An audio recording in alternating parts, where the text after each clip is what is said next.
Tabakpur union বিএনপির সদস্য সংগ্রহ ও সদস্য নবায়নের শুভ উদ্বোধন। ক্যামেরায় আছেন জুয়েল পাঁচপীর। এবারে বিস্তারিত।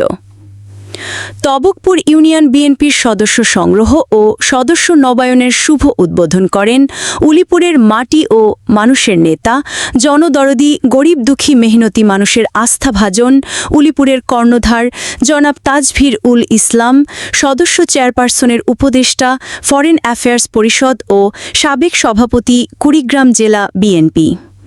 আরও উপস্থিত ছিলেন উলিপুর উপজেলা বিএনপি সদস্য সচিব হায়দার আলী। আরও উপস্থিত ছিলেন উলিপুর উপজেলা বিএনপি নেতৃবৃন্দ। টেক্সট রিপোর্টে আপনাদের সঙ্গে দুর্গাপুর ইউনিয়ন বিএনপির ১ নং যুগ্ম আহ্বায়ক আব্দুর রশিদ বুলু। এতক্ষণ আমাদের সাথে থাকার জন্য উলিপুর উপজেলার বিএনপির পক্ষ থেকে ধন্যবাদ। পরবর্তী ভিডিও পেতে আমাদের সাথেই থাকুন।